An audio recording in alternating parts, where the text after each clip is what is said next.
Good morning, good afternoon, good evening, wherever you are in the world. My name is Kevin, and welcome to my little corner of the universe. Today, we are making a very special chicken cordon bleu. Come with me on the adventure. Let's learn how to make it.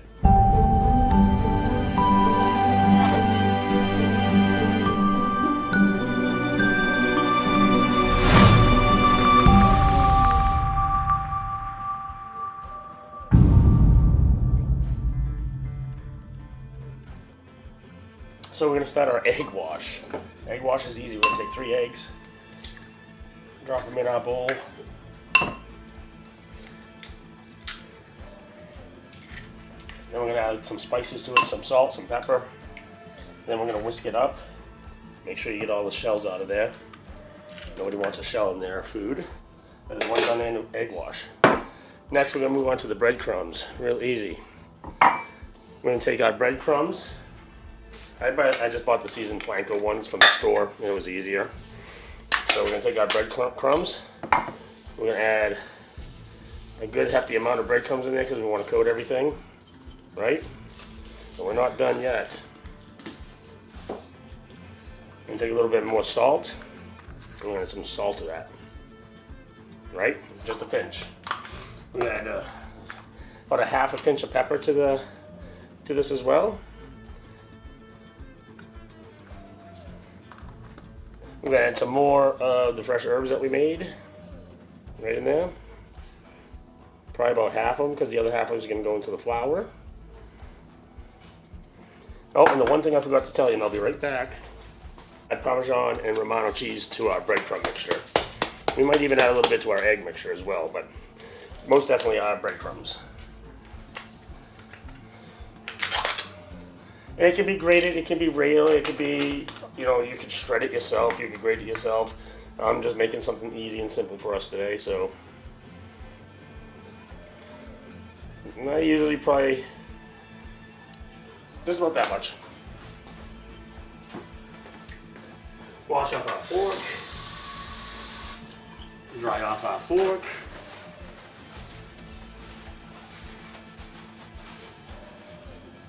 Mix up the breadcrumbs. We're going to mix them up again too. You'll see how in a second.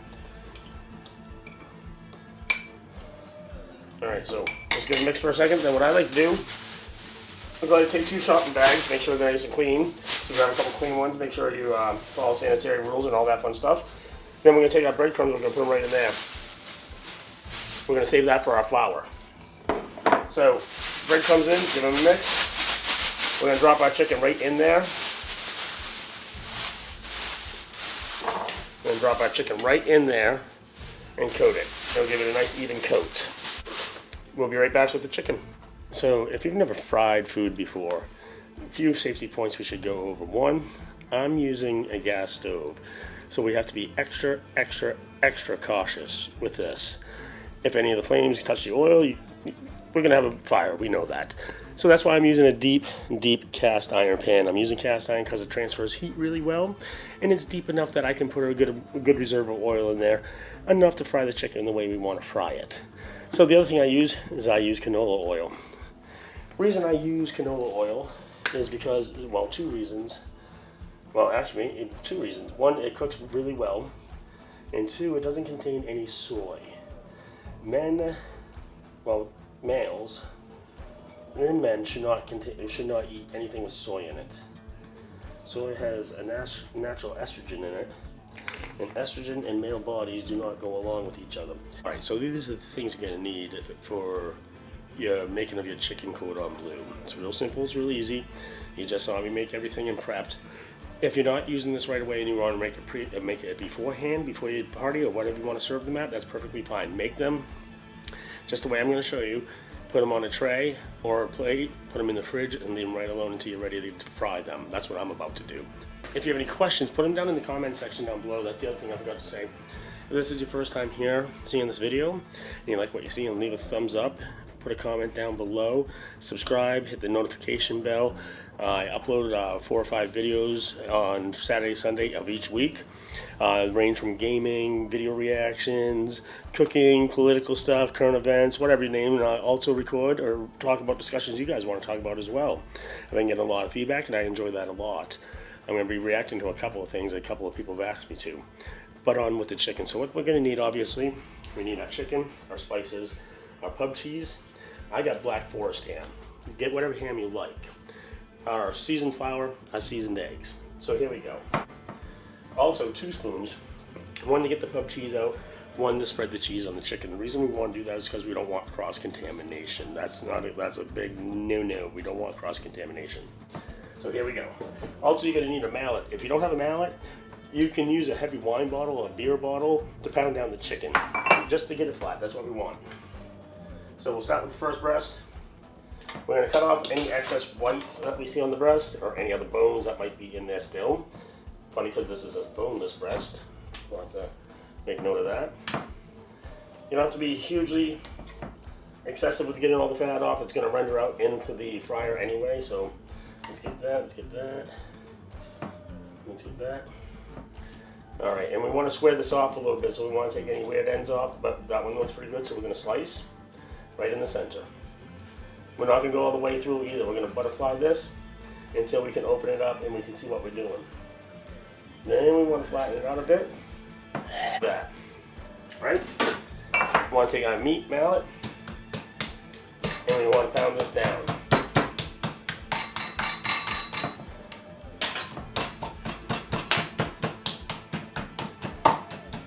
And we're not flattening it out. What we're just doing is actually just really tenderizing it a little bit better than normal. And notice I'm keeping one hand dry and clean and one hand wet. That way I can manipulate the chicken and I don't have to worry about it. So that's done there, right? Put our mallet down. Get our salt and pepper open. Oh, let me wash my hands real quick. I'm going to sprinkle with a little bit of garlic. Use our pepper. Don't need much because everything else is seasoned. Use our salt.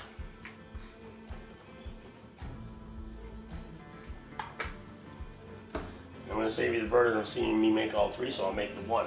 So we're going to take some pub cheese. We're going to take a spoonful. That's all you're going to need is just a little spoonful. We're going to put that spoonful right there in the center. Get all that extra off your fingers. Sorry about being left-handed as well, folks. So we can do that. We take our other spoon and we start spreading that cheese all over that chicken breast. If you need more, you can always add more. But I usually find 1 spoonful is enough to do it. If you want more cheese, you add more cheese. You can do that as well. I think this one's actually going to need a little bit more.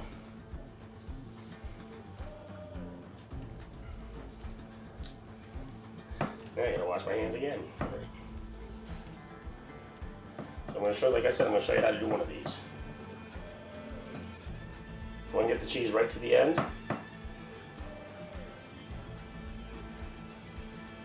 Getting excess off your fingers. And we're not done yet. We're going to put a little bit more on there as well.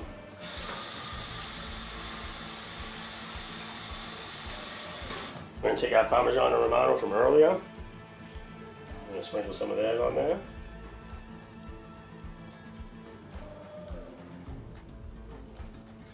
Just like that. And take one of our Black Forest ham slices. Just like that. We're going to take our toothpicks. And we're going to fold the chicken breast over. Make toothpick it on one side. Toothpick it. Toothpick it on this. Oh, so I can show you guys. And of course, I'm not right-handed. Toothpick it on that side. And then we're going to toothpick it right in the middle as well. Now, when you're serving this, remember to tell your people that whoever you're serving this to that it has toothpicks in it. That way they don't hurt themselves, and we'll bring you a little bit over. Next step, flour. The reason we do this is it's going to seal in the moisture of the chicken. Make sure you coat all of the chicken.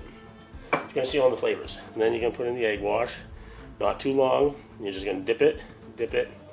Then you're going to set it in the breadcrumbs. And you're done. So I'm getting ready to finish the last one, and I wanted to tell you one more thing I forgot to tell you all. Make sure you get 1 extra ham slice after every 1 extra ham slice that's needed.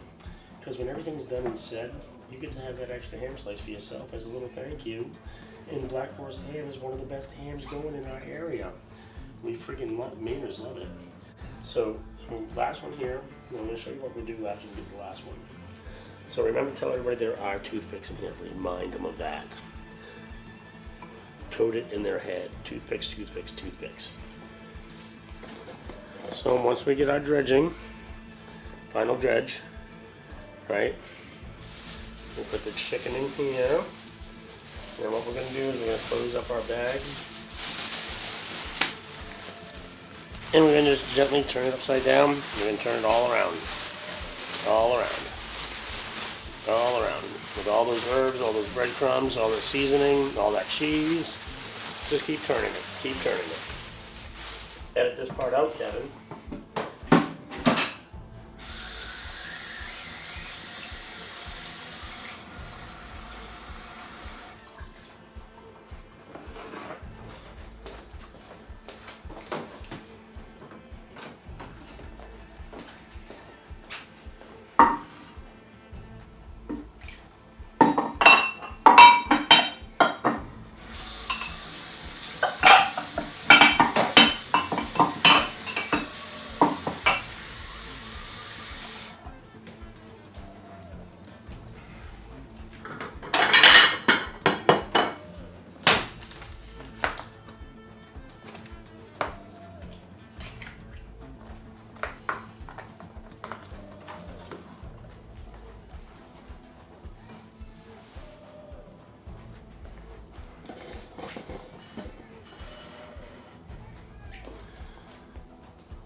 Alright, so after you're done with everything, and you coat your chicken, you're going to take them out of your bag, and you're going to just lay them on your plate.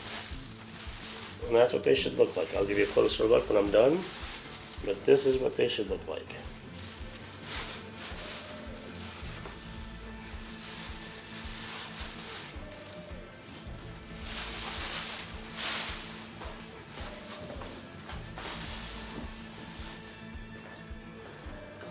And trust me, those are as good as they come. Hold on. Let's put another toothpick right in there. Because when these start to fry, we don't want it falling apart on us. And you can do that too if you feel unsafe about it. But there is my breaded chicken cordon bleu. That's going to get ready to go in the fryer. Look at that. I wish you could smell it. It smells cheesy and garlicky goodness and herby. But we'll put those in the fridge and we'll wait till my special guest arrives and we can make dinner. See you then.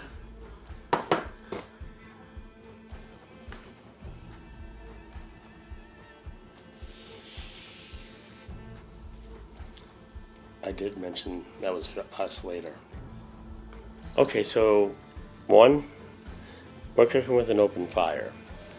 2, we're about to put large chicken breast into said grease above fire.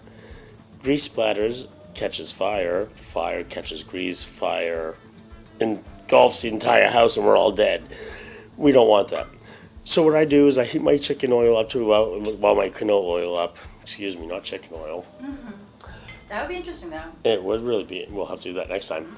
But I heat my canola oil up to about 300 degrees. It was just at 295 before I hit record on here. I'm going to shut off the gas burner itself. And I'm going to put both pieces of chicken in. Then I'm going to turn the gas burner on after they start spitting out grease and doing what they do. We're going to leave my mother's. We baked hers because she wanted hers baked. She was scared about fried. So we baked hers. It got up to about... We got up to about 180, 190 degrees. We stopped baking it. Now it's just setting. Behind there is corn, potatoes, and our little chicken that's frying.